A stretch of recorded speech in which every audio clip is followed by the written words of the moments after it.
Well, thanks. I'm sure many of us have learned a lot about our own neighborhood in that presentation. Thank you very much. Okay, I'd like to give you all 5 or 10 minutes to ask questions, and then Jody is going to walk us through the remaining part of the morning's activities, and then somebody's going to tell us all about lunch. So, anybody got a question? Nanook? Hi, I'm from Halifax. Everybody asks me where I'm from and expect to somewhere else. I just want to mention that, Chris, you forget to mention immigration population in Nova Scotia, especially immigrant population is really crucial in Nova Scotia, because the population is getting less and less, and then a lot of a portion of immigrant population coming from immigrants all over the world.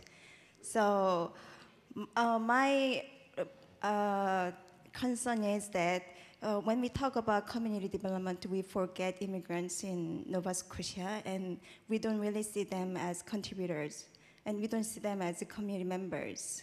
We always think about how can you help them, and we can provide a service, but why we don't, recognize their assets. They bring a lot of skills and experience and differences in different cultures, and I hope that those issues will be in ABC in Nova Scotia and become political policies. Thank you. I'm just going to take more questions. I think we'll let the panelists have a chance to respond after a few minutes, but let's get some questions out first.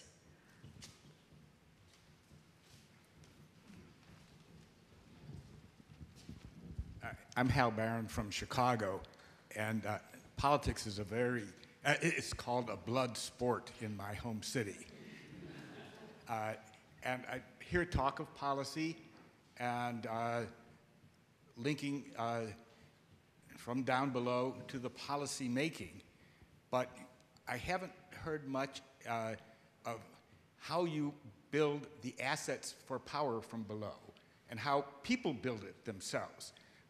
I deal a lot in Central America, and I've seen local communities build a power from successful guerrilla wars, political parties,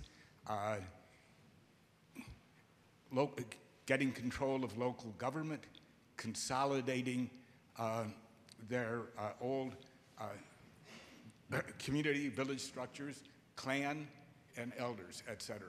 But I wonder, what are the strategies of, from the bottom up, creating the environment to build that power, other than the kind of policies that we just heard in Nova Scotia, which are great, but where's the initiative from the bottom up? Thank you. Any other questions?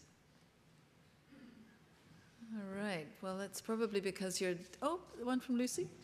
Yeah. I don't know if it's a question or a comment, and it's probably both, regarding the Mr. Singh's presentation.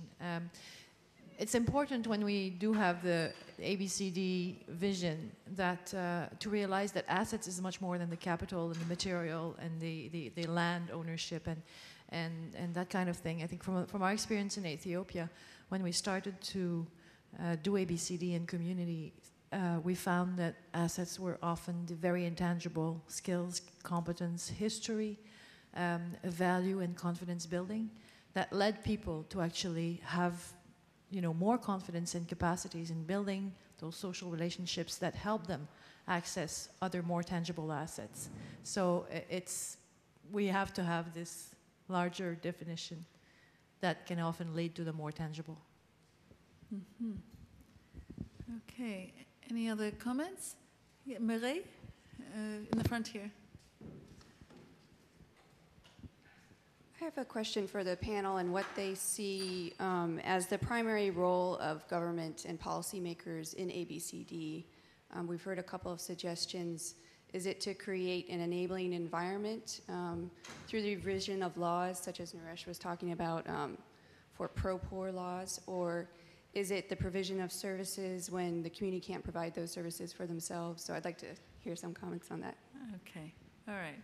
Well, why don't we just now offer the mic to anybody from the panel that would like to respond to any of those issues. Shall I start? Yeah. Oh, Oh, there was. one more there. Well, thank you. I beginning to realize that we are using this assets word or term as if everybody understands the same thing when we talk about assets. And because of that, I also see a reason to talk more about what we mean by this word assets, so that the combined understanding of what it means can become an asset to everybody else. And then be able to engage with people meaningfully, knowing what we are talking about.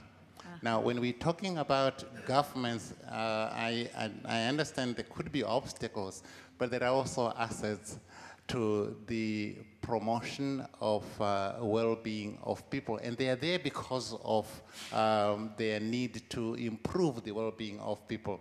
So I would like to hear more about how we understand assets and our combined understanding of assets becoming a good thing for us to be able to engage meaningfully with each other and at different levels of government throughout globally, I must say.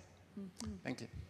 Thank you. And that speaks to some of the concerns people were raising yesterday about language and the ambiguities that sometimes need definition.